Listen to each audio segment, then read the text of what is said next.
Welcome to the Process Breakdown Podcast, where we talk about streamlining and scaling operations of your company, getting rid of bottlenecks, and giving your employees all the information they need to be successful at their jobs. Now, let's get started with the show.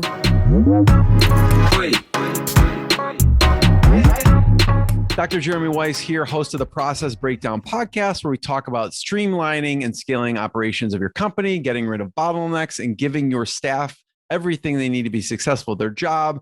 I always encourage, I'm here with Jen and Gretchen. I'm going to introduce them formally in a second, but I always like to mention past guests. You could watch episodes with David Allen of Getting Things Done, Michael Gerber of the E-Myth, and many, many more. Just fascinating interviews. This will be nothing short of that either. So before we get to that, this episode is brought to you by SweetProcess. And if you've had team members ask you the same questions over and over, and you maybe have spent 10 times explaining it, well, guess what? There's a better way. There is a solution.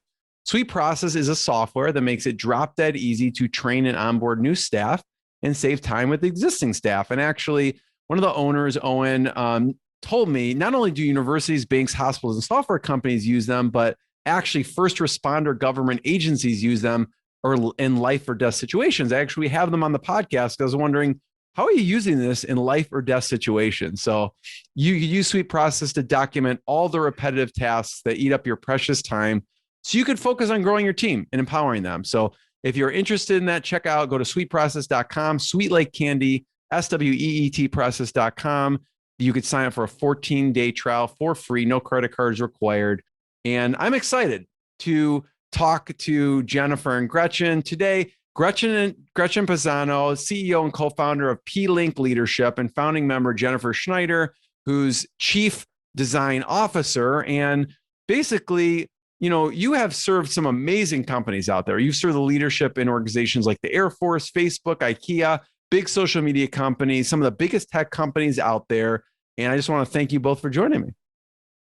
Thank you for having us. Thank you for having us. So, Gretchen, I want to start with you and just talk to me about your company, pLink Leadership, and what you do. I would love to, Doc. I like that even better than Jeremy. Let's go with it. Yep. So pLink Leadership will be 8 years old this month, actually. And we are a 100% virtual executive coaching and leadership development organization. And what that means is that we have a team that spans the United States. We are still all located in the United States. However, a clientele that goes around the globe. And we do both individual coaching, which executive coaching is one-on-one. And in order to really move an organization, you need to be working at the team and the organizational level as well, so that individual change can be aligned up through the groups up to the strategies and priorities of the organization. And what I love about that is that I love doing the work. I have always believed that we could do the work virtually, hence the fact that the company has been 100% virtual from the beginning. Our team is in all the time zones. And it's just been a gradual, powerful evolution. We're also women-owned and women-led and practicing in a male-dominated field of leadership development. It's very interesting. I'm curious why, when company calls you, like IKEA, what do they typically want? What are the services they want? What are they asking for? Yeah.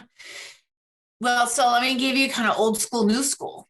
So old school used to be, we have a cultural problem and we want you to come in and fix it, or we have a problem child and this is our last ditch effort. We want to give them coaching. New school, and that started to shift, I would say, about 6 years ago. New school is that you have some organizations who understand that they need to be deliberately developing. Meaning they need to be intentional about how they are creating the capacity within their organization for it to grow, not just in terms of business volume, but their leaders are growing as well. And so now what happens is based on the way that they either most of the time hear about us, like our most powerful is word of mouth. That's almost 95% of our work is word of mouth. And many of the clients that we started working with in 2013 are still with us today. And they call and they recognize in our work, in how we write about our work, that we quote unquote get it, that we understand what the shift in thinking is that they are trying to facilitate happening in their organization. And sometimes that's referred to as conscious business, but it's really about thinking way beyond just what you're competent in doing.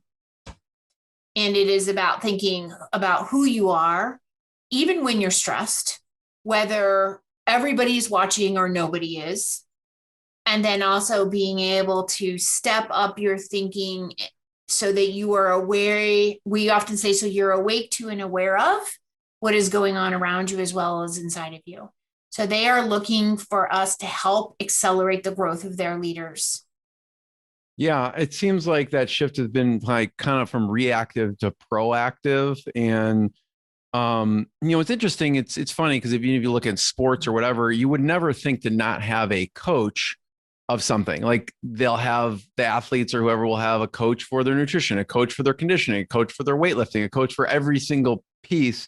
So it sounds like organizations are becoming more proactive to developing that talent. I'm curious from both your perspective, you mentioned, these are maybe predominantly male, maybe male fields or male leadership.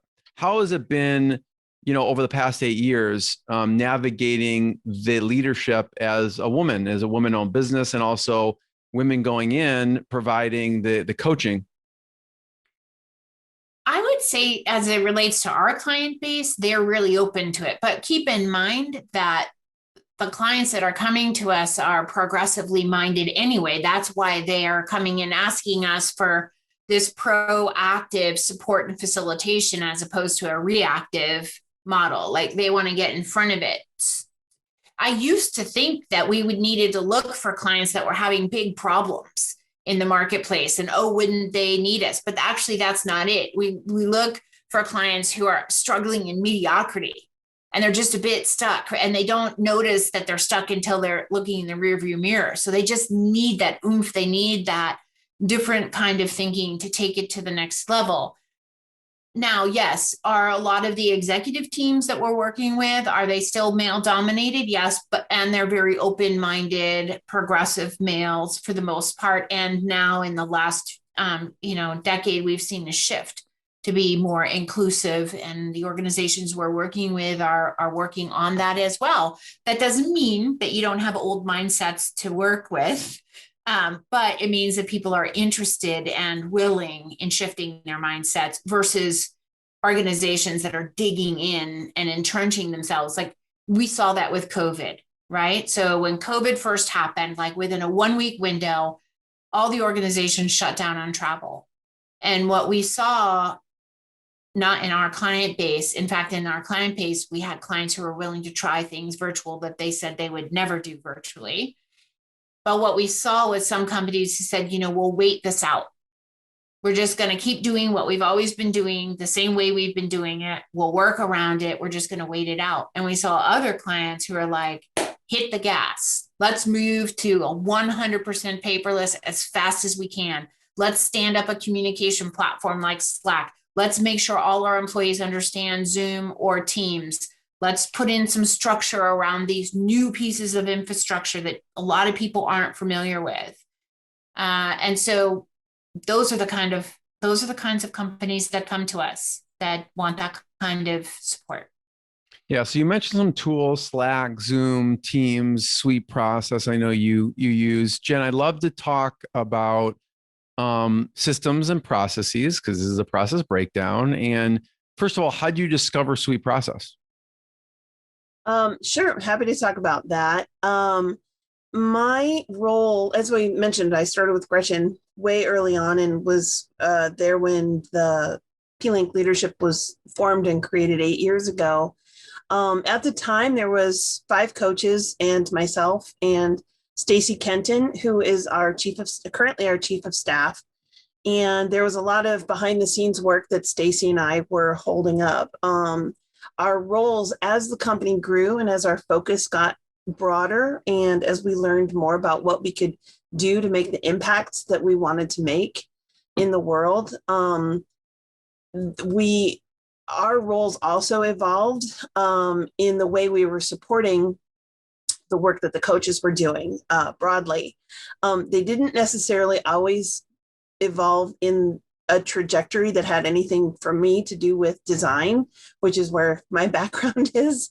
But I found myself kind of, because of the skill set that I have, I really love to look at systems and organization. And I kind of had that very odd blend of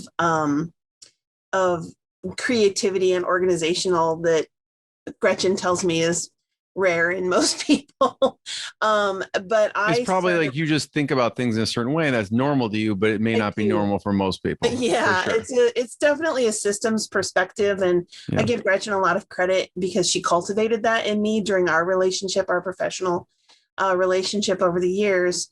What that meant was that somewhere along the way, when we started needing to just capture SOPs, so that we would continue to do things the same way more than one time in a row, I just started writing them up, or Gretchen would write them and I would catalog them, I would capture them. And this is literally just happening in a Word document.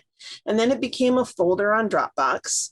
And then it became about, well, the coaches need something different than the operations does, because operations does this process one way and coaches do it another. Valid. And then it just ended up over the years. I'm going to fast forward to, what was it? Middle of last year or early of 2020, I presented this wonderful Word document that was 85 pages long and spread into 17 sections. And there was a table of contents that I had set up hyperlinks in Word to jump. You could look at your table of contents and click on it, and you could jump to the page that you needed and set up cross references and everything like that. Well, of course, the first time somebody on a Mac opened my document, all the links broke. And it just became, I was so excited to have it done and well and created. And it just was unwieldy. We also very quickly hired several new people who were starting from ground zero and expecting someone to read the 85-page, document of how to do and how to be a pLink leadership employee, et cetera, et cetera. And it was missing things. Our finance arm has grown. Our social media arm has grown. There's things that I don't touch anymore.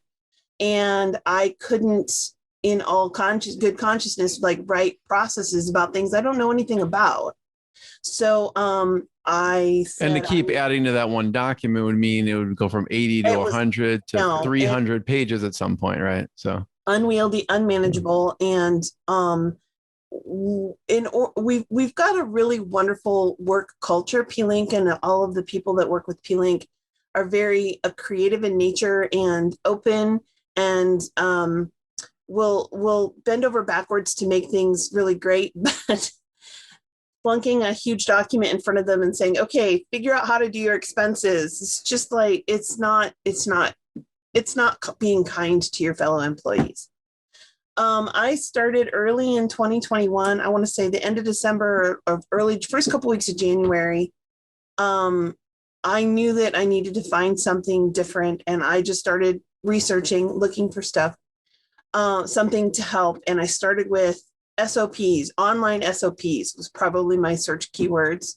And I actually came across an article, because I like to, when I do my research, top 10 online SOP document platforms or what have you. And the article itself, the blog article itself, was written by SweetProcess and included them obviously as number one, and then several other companies that were doing the same thing. And I went through all 10 of those and found that as I explored all of the other ones and looked at them, what the other companies were doing, and I'm not going to name them, But what the other companies were doing were not even remotely close to what SweetProcess was offering. From a functionality standpoint, from a user-friendly interface, to really understanding a lot of the programs that I found out there, they're online, but they were meant more for like a mechanical industry or something that was very step oriented. And we have that, but there's also so much more. There's so much more. We deal with human emotions, we deal with people, and setting up processes that connect to that. Like, here's your option 1 or option 2, or it's just, there was so many. There's so many branches it could take. There's so many branches that it could take. And I also, I'm the chief design officer, so I do the graphic design. I found the interface to be pleasing, visually pleasing. That's important. It felt very comfortable, and a lot of things I recognized. So I did some experimenting. I signed up for the 2-week free trial, and I just put some things in. And we have a Slack channel that's just the leadership team, which is myself, Gretchen, the COO, the chief learning officer, and Stacy, chief of staff. And I believe my exact words were, "Oh my God, you guys, game changer." And a link to look what I found. And, like, anything's better than that 80-page document says. No. Well, yeah, and we couldn't keep it up to date. Almost the moment I would get it, I got it, quote unquote, done. I had version 1 in the folder where it belonged, and there was already new ones waiting to come in, because we were looking at changing our coaching software, and do we use Asana, or what was the other one we used to do? Workspace? I don't know. Things would change almost minute by minute, so we couldn't keep it up to date. So I did the free trial. I put a couple of processes. I think I went right with the expenses one, because that was one that our procedures, like what people have to do to submit expenses, is something that we had just gone over and is super important because it involves our accounting firm and things like that. So I knew it was exactly right, and I put it in and I played with it, and I did a demo for the team and said, please, please, please, please, please let me do this. And they said, yes, go right ahead. So I signed up for just a few months, and I finally found a week where I, quote unquote, closed my office door, and I spent 5 full days copying and pasting everything out of my Word document into SweetProcess.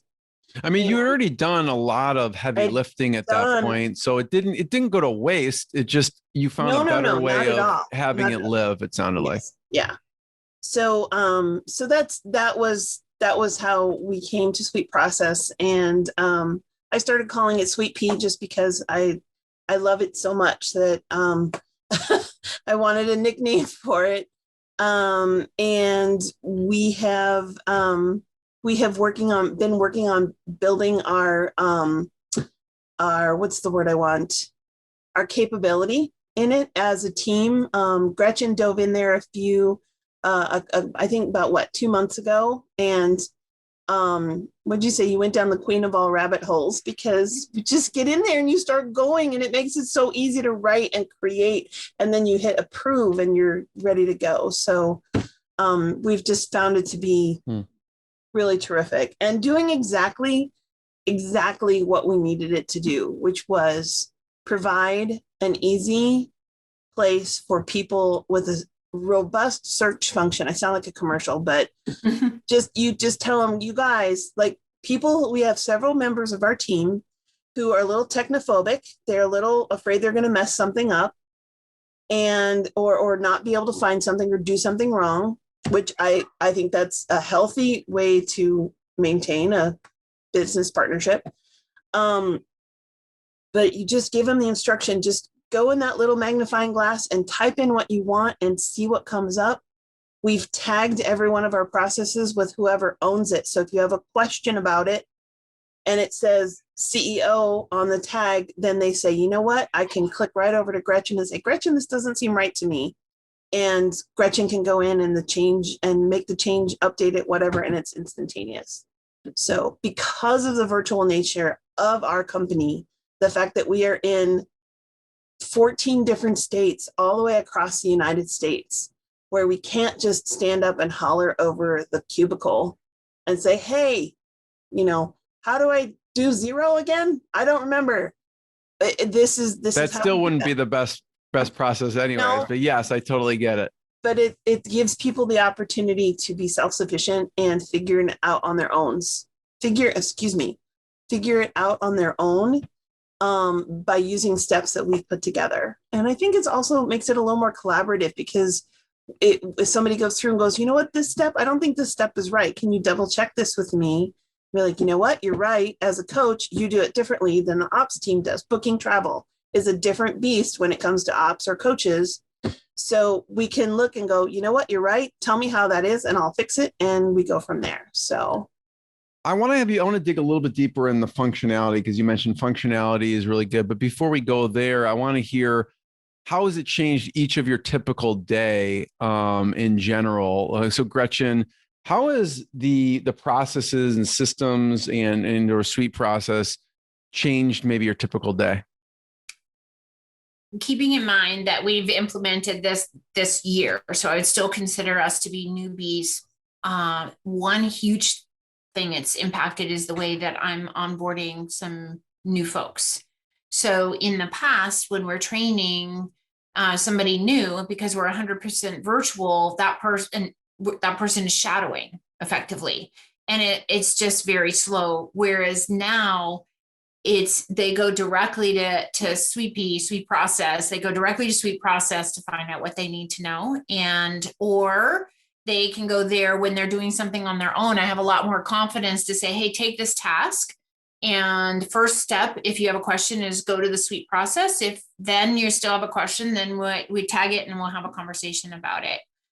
It has also helped me. I'm a big believer in making thinking visible.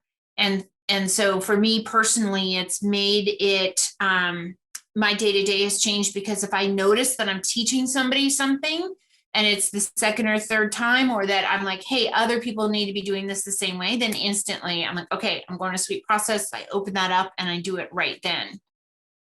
So like today we had a meeting that we were working on, and we were recalibrating around how we use a particular coaching platform. And we were doing it with SweetProcess open in front of us. And the process owner was the one documenting directly into SweetProcess. Nice. Jen, what about you? I didn't have to be a part of that conversation at all. I didn't even know that happened today. I don't need to know. I would say for me, it's because of my role. One of the main focuses of my role as the Chief Design Officer is also to maintain our library of products and processes, and it's fairly significant. We've got quite a few pieces of curriculum that we use to support all of our programs, and I find myself So my interaction tends to be a little bit more on the backside, but what I've been using SweetProcess for myself to do is that we've created a category for ourselves that we've tagged standards and specs. So when I have to do what I call replicating, each one of our items, each one of our products gets replicated for different uses. So a PDF, a JPEG, a PNG, a fillable form, a design document. Like there's 8 or 9 different elements to each one of our products. Remembering like what all the things that I need to do can be a challenge, or if I haven't done it in a while, I can go back and look. So I pop open SweetProcess and look for my standards and specs on replicating resources or duplicating headshots. Everybody's headshots that we use for our website or something like that, I need 9 or 10 different formats. I need the small square, I need the big square, I need the black and white, et cetera, et cetera. And I've got all the specs that I need. I used to have to literally pop open my operations document or my ops manual, my big 85 page Word document. I had to pop it open and jump to that page to look up what the specs were, because there's, this is more of the tech side of how many DPI and what's the size and stuff like that. So I find I'm using it for myself a lot as a reference resource. Yeah. Because I've put everything in there and it's in my browser. I can click it. I just did this a couple days ago, went into SweetProcess, went to the little search bar and typed headshots, and 3 of them popped up and I clicked the one I needed and it was right there. It's right where I need it and I love it. So last question for you, Gretchen. And before I want to hear what's the next big goal for you and the company. But Jen, if you could just talk just briefly about, rattle off a few of your favorite, you mentioned functionality, just a few of your favorite features. I can do that. Yeah. What are a few of your favorites? I love that if I'm copying and pasting out of a pre-existing document, that all the formatting stays. So if I have bolded or italicized or underlined or bulleted something already in a Word document, when I copy and paste it in a SweetProcess, that all stays. I love that. I can't tell you how much I love that. I really love how easy it is to link to other things, specifically other processes. Gretchen and I both have been like, is this your first time filling something out? Jump to bloop, and it takes you right to the other process or procedure. Or I've also been I've been able to link to Asana tasks because we use Asana for our project management, or even Slack channels. I made a how to use SweetProcess. I tagged it at the very top of the list and put in, if you've got any questions, put your question in the Slack channel for SweetProcess, and there's a link to that. So I find that just being able to use it is tremendously easy. And I think those are probably my favorite functionalities. Love it. Yeah. Thanks for sharing that. Sure. Gretchen, for you in the company, what's the next big goal that you and the company are looking to achieve? I'm going to answer that, and I'm going to add to Jen's because they're connected. Our next big goal as a company is to continue to scale and diversify. So in the last 2 years, partly, I think because of the interest in virtual learning, because we do a lot of in-person, of course. The last 15 months, we've done all virtual, and we already knew how to do that really well. So our business just exploded in terms of horizontal diversification. And we'll continue to go that route and continue to scale. So we're growing, right? We're 15 plus now and close to 30 when we include our partner network. And we'll keep doing that because we love what we're doing. And our vision is to accelerate positive change in a big way. So the more we can be doing that with leaders who are themselves the multiplier effect, then the bigger impact we can have. And the way SweetProcess plays into that, number one, is that when Jen is needing my attention and time to try to fix something, or when I'm trying to teach and then I'm needing to reiterate, like that doesn't have to happen anymore. But the other thing that SweetProcess does is it eliminates by a huge factor, not 100%, but by a huge factor, it takes out fear and resistance from the team. Because if something feels hard, then people resist doing it. And weeding through Dropbox or trying to scan an 85-page document feels hard. So people resist that, and that becomes just part of their day-to-day. If something feels unknown, that generates fear, right? And a person's from a professional point of view, a huge worry is I'm going to do something wrong. I'm going to make a mistake that gets the company in trouble or I get called out on. So then that creates avoidance. SweetProcess's value for me is that it has drastically eliminated that. I mean, I think cut it by 80%. So things that used to feel hard feel easy. Employees, more tenured as well as brand new, who were afraid they were going to make a mistake, they don't have to be afraid anymore. They just go in and ask SweetProcess. They don't even have to reveal to somebody that they don't know something that they think they should know.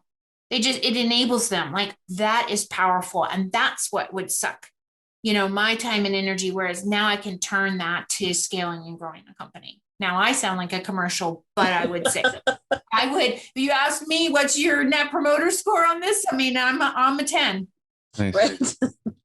First of all, thank you. Thank you both. I want to point everyone towards, check them out. pLinkleadership.com. Check it out. You should click on the About Us pages on each of the people. What I love about your pages is you have, the last question is something no one would believe about me. So I clicked through and I looked at all of those on your team to see what that would be. So everyone check out pLinkleadership.com. Check out what they're about. If you know or you are in an organization that can use what they do, reach out to them. Check out more episodes of the podcast. Check out SweetProcess. And I just want to thank you both for joining us. Thank you, Jeremy. Thank you. Thank you for the opportunity. Thanks for listening to the Process Breakdown Podcast. Before you go, quick question. Do you want a tool that makes it easy to document processes, procedures, and/or policies for your company so that your employees have all the information they need to be successful at their job? If yes, sign up for a free 14-day trial of SweetProcess. No credit card is required to sign up. Go to sweetprocess.com, sweet like candy, and process like process.com. Go now to sweetprocess.com and sign up for your risk-free 14-day trial. Hi, this is Owen, the CEO and co-founder here at SweetProcess. If you've enjoyed listening to this podcast interview, actually, you know what I want you to do? Go ahead and leave us a 5-star review on iTunes. That way we get more people aware of the good stuff that you get here on this podcast. Again, go on to iTunes and leave us a 5-star review. Looking forward to reading your review. Have a good day.